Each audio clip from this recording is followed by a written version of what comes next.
సభను ఉద్దేశించి అధ్యక్షులు వారు తొలి పలుకులు ప్రసంగించవలసిందిగా కోరుతున్నారు.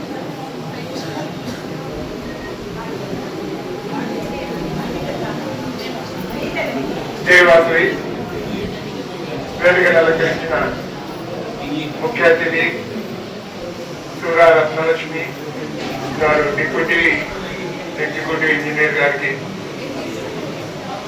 మిగతా వెంకటకృష్ణయ్య, శ్రీమతి ఓబులమ్మ వారి తరఫున వచ్చినటువంటి రాఘవేంద్రరావు గారికి, రాష్ట్ర అవకాశ సలహాదారులు చిట్టెం రమేష్ గారికి, రీజనల్ సెక్రటరీ పనుగోలు సుబ్రహ్మణ్యం గారికి, అలాగే ప్రొద్దుటూరు మహిళా విభాగం అధ్యక్షురాలు మిగతా భాగ్యలక్ష్మి గారికి నా నమస్కారం తెలియజేస్తూ, నేడు ప్రతి సంవత్సరము సెప్టెంబర్ 15 మోక్షగుండం విశ్వేశ్వరయ్య గారి జయంతి సందర్భంగా దేశమంతా ఇంజనీర్స్ డే జరుపుకుంటూ ఉన్నాము. ఆ సందర్భంగా మన ప్రొద్దుటూరు అవపవాసు కూడా సంవత్సరము అంచెలంచెలుగా దాతల సహకారంతో విద్యార్థులకు ఉపకార వేతనాలు ఇస్తూ ఉన్నాం. అలాగే ప్రతి సంవత్సరము ప్రతి నెల 2వ ఆదివారము పేద వృద్ధులకు దాదాపు 130 మందికి 300 రూపాయల చొప్పున ఇస్తూ దాతల సహకారంతో ప్రతి నెల అల్పాహారం కూడా అందిస్తూ ఉన్నాము. అలాగే ఇంకా చాలా కార్యక్రమాలు ఒక ద్వారా దాతల ద్వారా పేదలకు అందిస్తూ ఉన్నాము. నేటి కార్యక్రమంలో సూరా రత్నలక్ష్మి గారు మన చిట్టెం రమేష్ గారి ద్వారా తెలిసింది. నంద్యాల వారి స్వగ్రామం జమ్మలమడుగులో డిప్యూటీ ఇంజనీర్గా పనిచేస్తూ ఉన్నారు. వారు కవితలు కాకుండా చాలా రకాలుగా ఈరోజే నేను వేరే ఇంజనీరింగ్ డే సందర్భంగా కూడా ఒకటి పేపర్లో వచ్చింది, అది కూడా చూశారు. అది చూసిన తర్వాత మళ్ళీ నాకు చెప్తారు చిట్టం రమేష్ గారు సెలక్షన్ చాలా బాగా జరిగిందని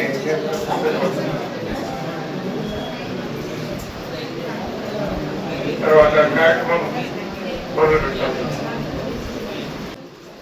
చాలా తక్కువ కాలంలోనే మన ఇది ఉపకార వేతనాలకు కానీ ఫోన్ చేస్తానే వెంటనే మారు సమాధానం చెప్పకుండా సుమారు 50 మంది పైన దాతలు ఇచ్చినారు. వారికి కూడా వందనాలు, అమ్మవారి ఆశీస్సులు. అలాగే ఇక్కడ చేసే కార్యక్రమాలు ఎన్నో చాలా ఉన్నాయి. మన కుశెట్టి రామ్మోహన్ రావు గారు, మన సాయి ప్రసాద్ గారు, తర్వాత కొంతమంది తాత్కాలిక దాతలు అల్పాహారానికి ఇస్తూ వచ్చినటువంటి పెద్దలు ఖాళీ కలుపుతో పోతే కష్టము, వాళ్ళ బాధ వర్ణనాతీతమైన దృక్పథంతో వారి యొక్క ఆర్థిక సహాయంతో ప్రతి నెల కూడా వారికి అల్పాహారం అందిస్తున్నాము. అప్పుడప్పుడు నెలల మధ్యలో కొంతమంది తాత్కాలికంగా అల్పాహారానికి ఇస్తున్నాడు, వారికి కూడా ధన్యవాదాలు. ఇలా ఎన్నో కార్యక్రమాలు, చేయుత కార్యక్రమం, అపర్ణహస్తం, ఇంకా చాలా కార్యక్రమాలు, ఉపకార వేతనాలు, ప్రతిభా పురస్కారాలు, వృద్ధాప్య పెన్షన్లు. అప్పుడు మా అధ్యక్షుడు వారికి ఏది వచ్చేప్పుడు అప్పటికి వెంటనే ఇది కూడా చేస్తాము అని ఆయన నిర్ణయం తీసుకోవడము అందరం కూడా ఆమోదించి కార్యక్రమాలన్నీ చేస్తున్నాము. ఆయన కూడా చాలా హుషారుగా వెంటనే కార్యక్రమం చేయడానికి ముందుంటారు అని నేను సభాపూర్వకంగా తెలియజేస్తున్నాను. ఇప్పుడు మోక్షగుండం విశ్వేశ్వరయ్య జయంతి సందర్భంగా ఈ ఇంజనీర్స్ డే ఏర్పాటు చేసినాము. ఈ ఇంజనీర్స్ డే సందర్భంగా పేద పిల్లలకు చదువుకునేదానికి ఉపకార వేతనములు ఈరోజు అందరికీ చెక్కుల ద్వారా అందిస్తున్నాము.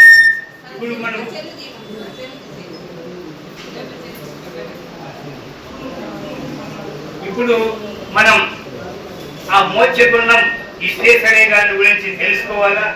అందులో ఇక్కడ చదువుకునేటువంటి విద్యార్థులు ఉన్నారు, వాళ్ళకు తెలియాలా ఈయన ఏమేమి చేసినాడు, ఎంత కష్టపడినాడు, ఇంత పేరు ఎందుకు వచ్చింది అనే దృక్పథంతో మీరు కూడా చదివి మంచి ఉన్నత పదవులు సాధించాలని ఆయన 1865 సంవత్సరం సెప్టెంబర్ 15న కర్ణాటకలోని చిక్బల్లాపూర్ తాలూకాలోని మధ్యనహల్లి మారుమూల గ్రామంలో శ్రీనివాస శాస్త్రి వెంకటనరసింహ దంపతులకు మోక్షగుండం నిర్దేశించారు. ఆంధ్రప్రదేశ్లోని ప్రకాశం జిల్లా మోక్షగుండం గ్రామానికి చెందిన వారిని 3 శతాబ్దాల క్రితం మైసూరు రాష్ట్రానికి వలస వెళ్ళారని చరిత్ర చెప్తున్నారు. ఆయన 1881లో మద్రాస్ విశ్వవిద్యాలయం నుండి బిఏ పట్టాను పొందారు. ఆ తర్వాత పూణేలోని కాలేజ్ ఆఫ్ ఇంజనీరింగ్ లో ఉన్నత విద్యను అభ్యసించారు.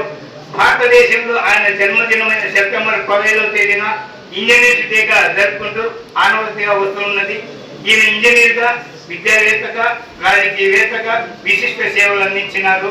భారతదేశంలో అనేక నదులపై ఆనకట్టలు, వంతెనలు కట్టి జలవనరుల ద్వారా త్రాగునీరు, సాగునీరు, సద్వినియోగాలకు ప్రఖ్యాతిగాంచినారు. తిరుపతి తిరుమల ఘాట్ రోడ్ నమూనా ఏర్పాటులో కూడా ఆయన భాగస్వామి పాత్ర ఉంది. భారతదేశంలో సెప్టెంబర్ 15ను ఆయన జన్మదినం సందర్భంగా ఇంజనీర్స్ డేగా జరుపుకుంటున్నాము. 1908లో ఆయన ప్రభుత్వ ఉద్యోగం నుండి స్వచ్ఛంద పదవీ విరమణ చేశారు. ఆ తర్వాత 1912 నుండి 18 వరకు మైసూరు సంస్థానానికి దివాన్గా చేరి సంస్థాన అభివృద్ధికి కృషి చేశారు.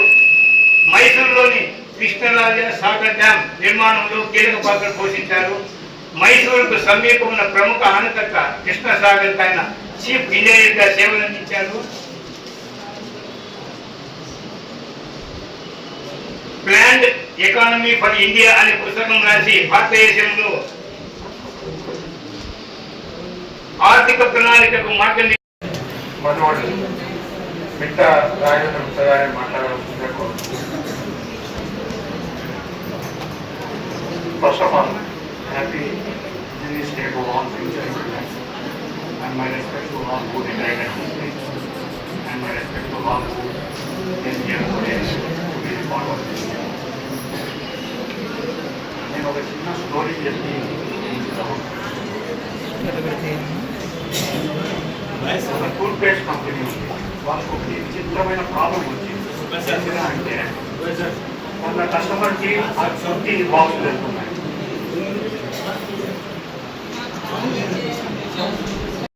తెలియజేస్తున్నాను.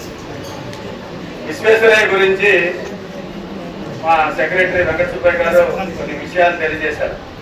నా వంతుగా కూడా నేను కొన్ని మీకు కూడా తెలియజేస్తాను. విశ్వేశ్వరయ్య గారు దివాన్గా ఉన్నప్పుడు అప్పుడు బ్రిటిష్ కాలంలో ట్రైన్లో ప్రయాణిస్తున్నారు. ఆయన లంచ్ చేసుకున్న తర్వాత పడుకున్నాడు. కొద్దిసేపు అయిన తర్వాత ఆ ట్రైన్లో సౌండ్ మార్పు వచ్చిన దానివల్ల ఆయన గ్రహించి చైన్ లాగుతారు. చైన్ లాగితే ఆ టైంలో బ్రిటిష్ వాళ్ళు కూడా అంతా ఆ ట్రైన్లో ఉంటారు.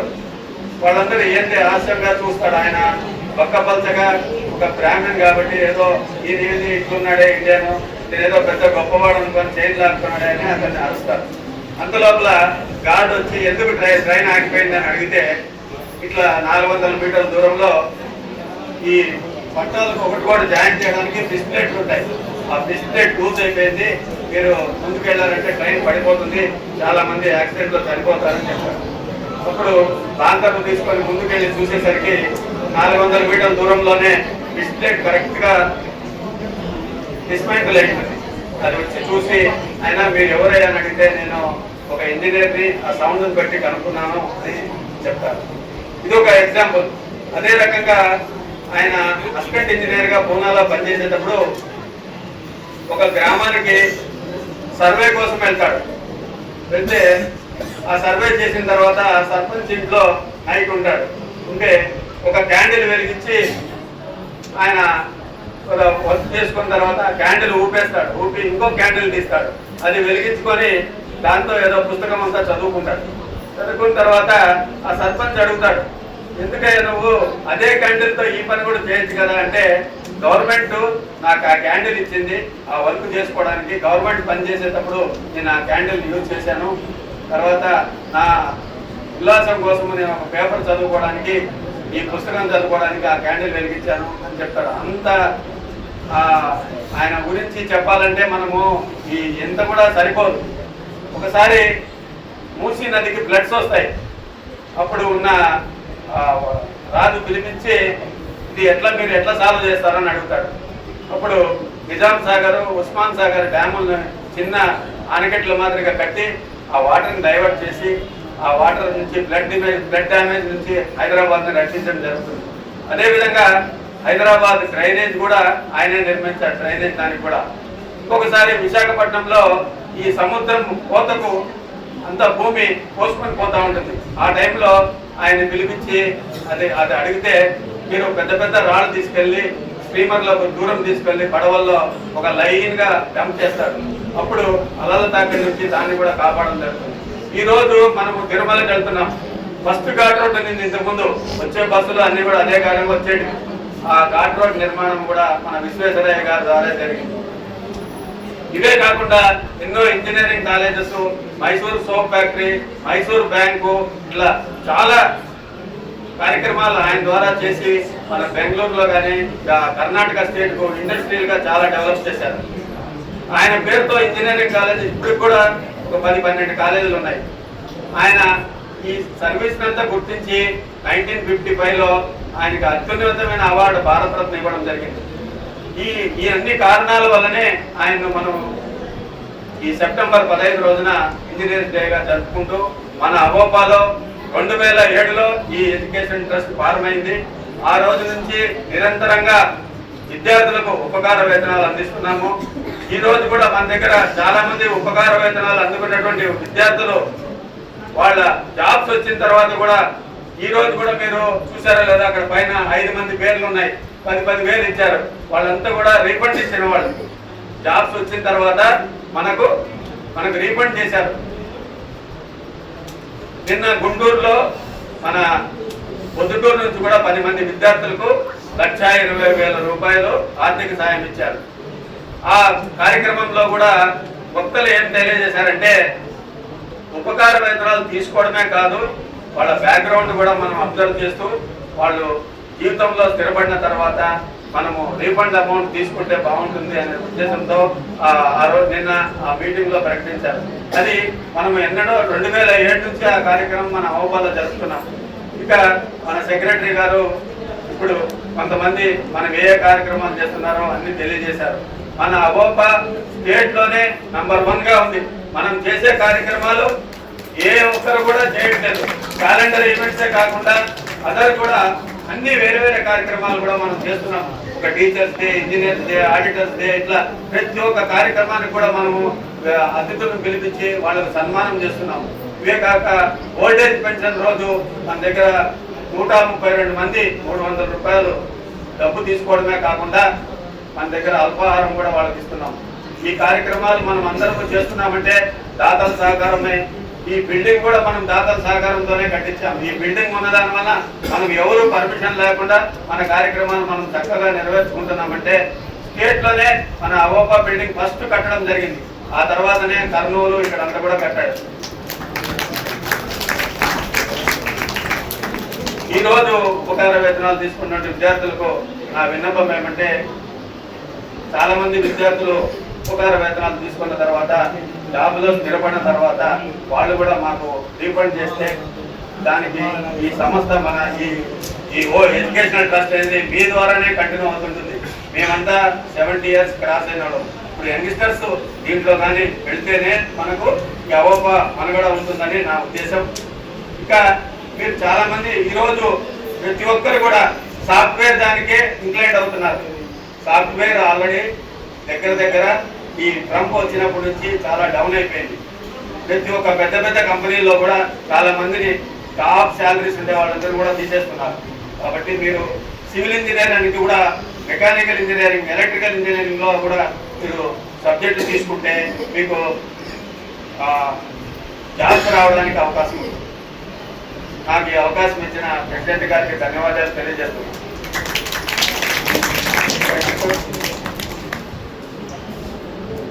విద్యార్థులు మన దగ్గర ఉపకార వేతనాలు తీసుకున్న తర్వాత ఉద్యోగంలో సెటిల్ అయిన తర్వాత చాలా కొద్ది మంది మాత్రమే వారంతటా వారు రీఫండ్ చేయడం జరుగుతుంది. కానీ రీఫండ్ చేయడానికి విద్యార్థుల నుంచి రీఫండ్ అడగడానికి చాలా చాలా చాలా సార్లు అంటే నా పీరియడ్ వచ్చిన తర్వాత గానంశెట్టి గోపాలరావు గారు ప్రతి విద్యార్థికి లెటర్లు రాసి ఒకసారి కాకుండా 2 సార్లు 3 సార్లు కూడా లెటర్లు రాసి పంపిస్తూ రీఫండ్ వసూలు అవ్వడానికి ప్రధాన కారకులుగా ఉన్నారు. వారికి సభాముఖంగా కృతజ్ఞతలు తెలియజేసుకుంటున్నాను. కాబట్టి ప్రతి విద్యార్థి కూడా నేను చెప్పేది ఏమంటే, మీరు చదువు అయిపోయి ఉద్యోగం చేసిన తర్వాత మళ్ళీ మా నుంచి లెటర్ రాకుండా మీ అంతటా మీరే రీఫండ్ ఇచ్చి ఇంకొక పేద విద్యార్థికి సహాయం చేయవలసిందిగా సభాముఖంగా కోరుచున్నాను.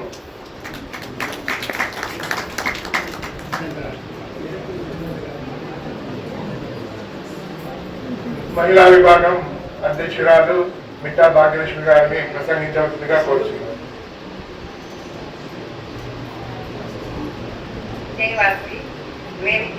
పెద్దలకు, అవోప సభ్యులకు, ఇంజనీర్స్కు, మహిళా విభాగం సభ్యులకు, పేరెంట్స్కు, పిల్లలకు అందరికీ ఇంజనీర్స్ డే శుభాకాంక్షలు. ఈరోజు ఇంజనీర్స్ డే సందర్భంగా ఉపకార వేతనాలు అవోప వారు ఇస్తున్నారు. మీరందరూ బాగా చదివి కాబోయే ఇంజనీర్లు కావాలని మేము ఆశిస్తున్నాము. మాకు అన్ని విధాలా అవోప వారు మహిళా విభాగానికి సహాయం చేస్తూ మమ్మల్ని ముందుకు నడిపిస్తున్నారు. వారికి కృతజ్ఞతలు.